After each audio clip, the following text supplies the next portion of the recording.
When I was told by my friend that you were not critical of him when he told you about his Dogman experience, at first I was skeptical.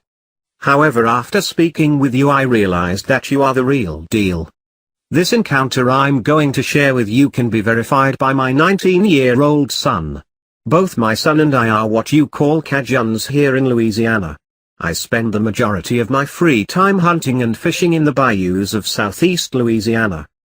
Per our agreement I am not disclosing exactly where this happened. I still have to live and work in this area, but I will do my best to paint a clear picture of the surrounding.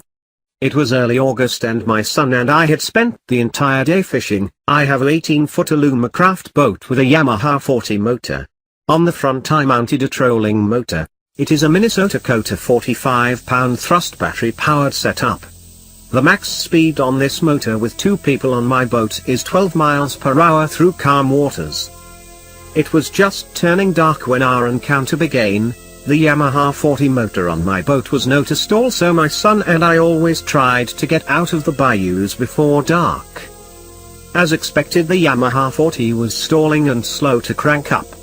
As I pressed the ignition she wouldn't turn over.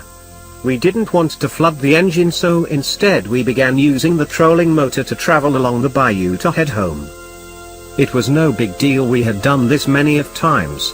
It did mean that a 20-minute ride through the bayou would now take an hour. We were rounding a bend near the levee when everything went quiet. My son brought it to my attention. "Papa, listen," he said. "Everything is so quiet." There was not a sound, no birds, crickets, no fish splashing. The only sound was the steady hum of the trolling motor. In order for you to understand what happens next, I have to explain the area we were in.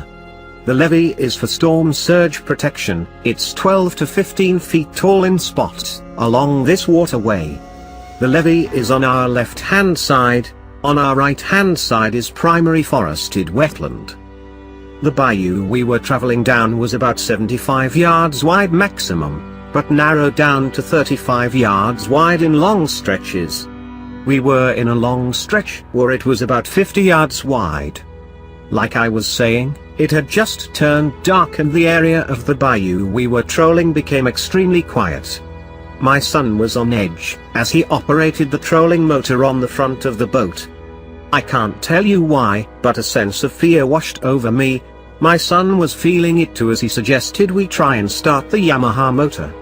We trolled along for another 10 minutes before I started hearing something paralleling us in the wetlands to the right. The movement was loud, but it was low to the ground and I just thought it was a hog working his way through the wetlands. Moving at medium speed, which for this trolling motor was 6-8 miles per hour, I felt uncomfortable and afraid, but not like my life was in danger. That all changed when my son shined the floodlight into the marsh. Eyes were looking back at us. The eye shine was a combination of yellow and gold.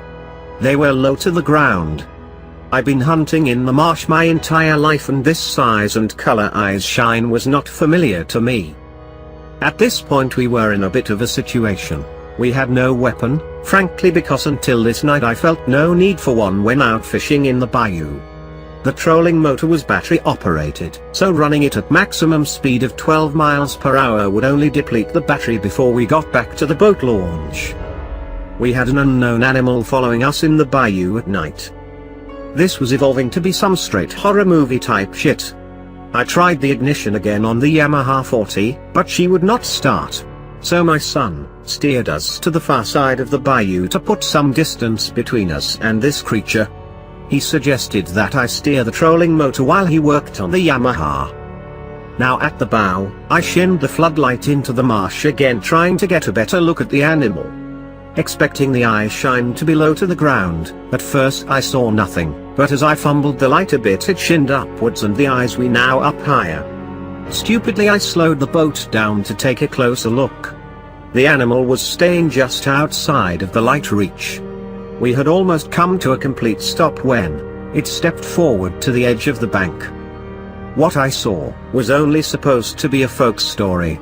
It was a werewolf. It was jet black, and its eyes were terrifying. The upper body was lean, with pronounced shoulder muscles.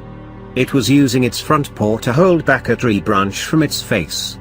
This thing looked 8 feet tall, its nose was black and moist, and could see the nostrils move as it breathed. The snout was longer and wider than anything I have ever seen on a dog.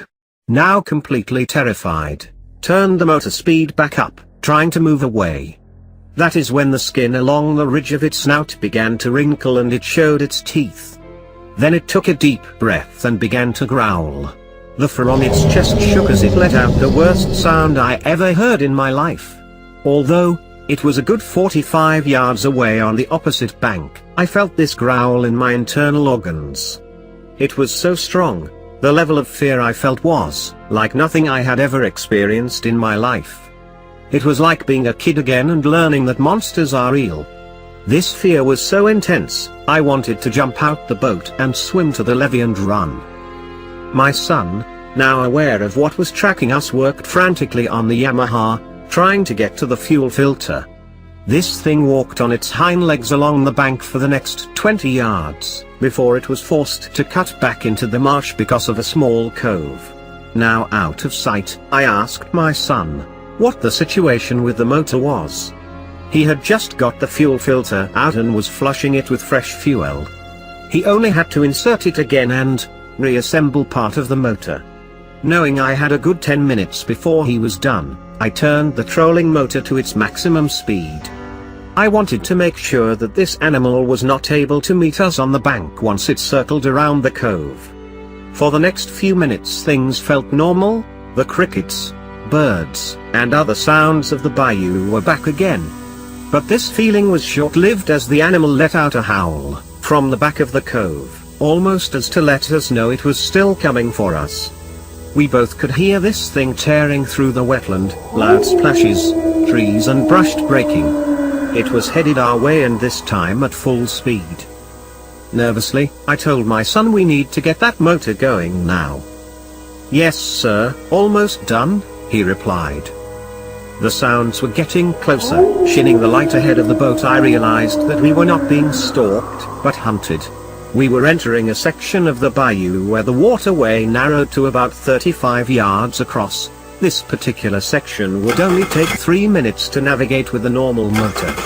With this trolling motor we were screwed. I felt like a sitting duck as the sound of this thing could be heard rounding the cove and headed straight for us. The sound of my son trying to turn over the motor provided some relief, but she was still not starting. He paused for a second, threw the motor in reverse, hit the ignition, and hot damn she started.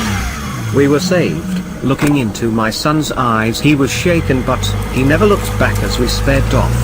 When we arrived at the boat launch and pulled the boat out the water, my son looked me square in the eye and said, "Was that a fucking werewolf?" Yes it was, it had to be.